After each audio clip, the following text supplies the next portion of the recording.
उसकी जानकारी परमेश्वर ही स्वयं ही ठीक ठीक बताते हैं, और अन्य तो केवल अटकल ही लगाया करते हैं। तो ये सभी गुण जिसके अंदर हैं, वेद कहते हैं वो परम अक्षर ब्रह्म है, वो पूर्ण परमात्मा है। और वो पूर्ण परमात्मा ही अपने द्वारा रची हुई सृष्टि को यथार्थ रूप में ज्ञान देते हैं, और वो परमात्मा स्वयं ही आकर के ज्ञान प्रचार करते हैं। वो तत्वदर्शी संत का रोल भी स्वयं ही करते हैं, और वो परमात्मा कवियों की तरह आचरण करते हैं। पुण्यात्माओं, सबसे पहले हमने अपने भगवान को पहचानना है, तभी हम आगे कदम रखें। जैसे पहले हम अपने नोट को खरा और खोटा चेक करा लें तो अच्छा रहे, नहीं तो वहां प्लेटफार्म पर जाने के बाद फिर कुछ नहीं बनेगा। तो ऐसे ही हम अपने सदग्रंथों को समझकर भगवान को पहचान सकते हैं। शिक्षा का उद्देश्य प्रभु ने यही रखा था कि कलयुग के अंदर इन सबको शिक्षित बनाएंगे, और ये मेरे बच्चे मुझे पहचान पाएंगे। अभी तक तो ये गुरु और ऋषि, महर्षि, पीर, ये हमें अपने ही अज्ञान के आधार से आधारित रखते थे। लोक वेद सुनाया करते थे जो वेदों सदग्रंथों के विरुद्ध था, और हमने इनको एक महापुरुष, ऋषि, मंडलेश्वर, गुरु मानकर, परमात्मा से परिचित व्यक्ति मानकर इनकी हर बात का, प्रत्येक बात का विश्वास किया, जिसका खामियाना आज तक हम भोग रहे हैं। हम यही भटक रहे हैं, जन्म और मृत्यु के अंदर हम कष्ट पे कष्ट उठा रहे हैं। उस परमेश्वर ने स्वयं आकर के हमें बताया है कि अक्षर पुरुष एक पेड़ है। पृथ्वी से तुरंत बाहर जो दिखाई देता है वो पेड़ होता है, उसको पेड़ बोलते हैं। पृथ्वी से बाहर का जो पोर्शन है पेड़ का, उसको पेड़ बोलते हैं। नीचे की जड़ होती है, और फिर ऊपर के पेड़ के भी कई हिस्से होते हैं। जैसे ये सारा शरीर मनुष्य कहलाता है, लेकिन हाथ अलग हैं, पैर अलग हैं, मुख अलग है, कान नाक अलग हैं, इनके नाम अलग हैं, ये विभाग हैं। ऐसे ही तना जो है ये अक्षर पुरुष जानो, और उसके मोटी डार ऊपर चल के 2-3 हो जाती हैं, उनमें से एक मोटी डार को सरपुरुष जानो, सरपुरुष, जिसको ज्योत निरंजन भी कहते हैं, काल भी कहते हैं। और उस मोटी डार के 3 शाखाएं, ये रजगुण ब्रह्मा, सतगुण विष्णु, तमगुण शिव जी जानो, और पात रूप संसार। परमेश्वर कबीर देव जी ने स्वयं आकर के एक तत्वदर्शी संत की भूमिका करके हमें यथार्थ ज्ञान दिया। अक्षर पुरुष एक पेड़ है, सरपुरुष वह की डार, और तीनों देवा शाखा हैं, ये पात रूप संसार। तो यहां गीता ज्ञानदाता कहता है कि तत्वदर्शी संत की प्राप्ति के उपरांत उस तत्व ज्ञान रूपी शस्त्र से इस अज्ञान रूप अंधकार को काट के, गीता जी अध्याय नंबर 15 के श्लोक नंबर 1 से 4 का निष्कर्ष बता रहा है दास आपको। उसके पश्चात परमेश्वर के उस परम पद की खोज करनी चाहिए, जहां जाने के बाद साधक फिर लौटकर कभी संसार में नहीं आते। और जिस परमेश्वर से संसार रूपी वृक्ष की ये प्रवृत्ति विस्तार को प्राप्त हुई है, अर्थात जिसने संसार रूपी वृक्ष अर्थात ब्रह्मांडों की रचना की है, उसी परमेश्वर की भक्ति करनी चाहिए, अन्य की नहीं। ये गीता ज्ञानदाता स्वयं कह रहा है कि मेरी भक्ति भी नहीं, केवल उसी की पूजा करो, और मैं उसी की शरण हूं।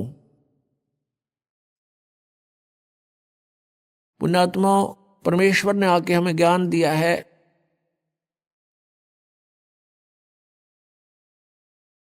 आप यहां के वासी नहीं हो, आप यहां अस्थायी रूप पर रह रहे हो।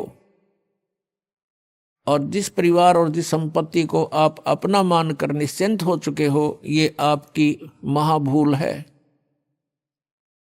और ये भूल कहाँ से समाप्त होती है? संतों के विचारों से। और वो विचार मिलते हैं सत्संग से। और पुण्यात्माओं, सत्संग आज के दिन 21 ब्रह्मांड में इस दास के अतिरिक्त कहीं पर भी आपको उपलब्ध नहीं है। ये अभिमान नहीं, ये यथार्थ ज्ञान जानना। और जो पुण्यात्मा इस ज्ञान से परिचित हो चुके हैं, उनको ये आसानी से स्वीकार्य होगा कि सचमुच इस पृथ्वी पर कहीं पर भी वास्तविक आध्यात्मिक ज्ञान नहीं है। यदि किसी ने इस दास से ये वचन सुनकर, सीडी वगैरह देखकर, पुस्तकें पढ़ के और ये ज्ञान ग्रहण करके आगे वो स्वयं वक्ता और गुरु बन बैठा है, तो वो महाशत्रु है समाज का। क्योंकि उसको अधिकार नहीं है, वो अधिकारी नहीं है। यदि वो गुरु बन बैठेगा तो वो अपने भी कर्म बिगाड़ेगा और इनको श्रद्धालुओं को भी जो है हानिकारक होगा। क्योंकि डुप्लीकेट एक ड्राइविंग लाइसेंस या पासपोर्ट बनाने वाला बना तो देगा एज इट इज, कति यूं का यूं, लेकिन उसका आगे चल के जहां उसका निरीक्षण होगा तो वहां फेल हो जाएगा और उस समय बहुत देर हो चुकी होगी। ये ओरिजिनल और डुप्लीकेट पासपोर्ट का अर्थात अधिकारी और अनधिकारी से बने हुए लिए हुए नाम की दीक्षा का आपको उस समय जानकारी होगी जब आपकी मृत्यु हो चुकी होगी, शरीर छूट चुका होगा। और उस समय आपकी बाजू यमदूतों के हाथों में होगी और आप कह रहे होगे कि मैंने गुरु बना रखा था, तुम मुझे क्यों पकड़ रहे हो? फिर वो बताएंगे चलो तेरे पहले लाइसेंस का, तेरे पासपोर्ट को चेक कराते हैं। फिर वो ले जाएंगे वहां धर्मराज के पास और उसको कहेंगे ठोको नरक में, इसके गुरु को भी लाओ पकड़ के, ये डुप्लीकेट गुरु था इसका, इसलिए नरक में डाल दो। तो पुण्यात्माओं, सत्संग में आने से ये ज्ञान होता है। तो गीता जी अध्याय नंबर 18 के श्लोक नंबर 62 में कहा कि अर्जुन, तू सर्वभाव से उस परमेश्वर की शरण में जा, उसकी कृपा से ही तू परम शांति को और सनातन परम धाम को प्राप्त होगा। जब तक जन्म मृत्यु है, शांति नहीं हो सकती प्राणी को। और जब तक ये इस 5 तत्वों के पुतले में जकड़ा हुआ है, तब तक ये निर्भय नहीं हो सकता। 21 ब्रह्मांड में कोई भी प्राणी निर्भय नहीं है। कहते हैं ब्रह्मा का आसन डिगा, जब सुनी काल की गाज। कहते हैं जब काल ने दहाड़ मारी, उस समय यहाँ के प्रधान ब्रह्मा जी का भी आसन डगमगा गया, वो भी भयभीत हो गया। आपने कथा सुनी है कि भस्मागिरी नाम का एक तपस्वी था, भगवान शिव की तपस्या करता था उनको इष्ट मानकर। जब भगवान शिव प्रसन्न हुए, उनसे पूछा बोल क्या मांगता है साधक? भस्मागिरी ने कहा कि मुझे भस्म कड़ा दे दो। वचनबद्ध करके भगवान शिव से कड़ा मांगा।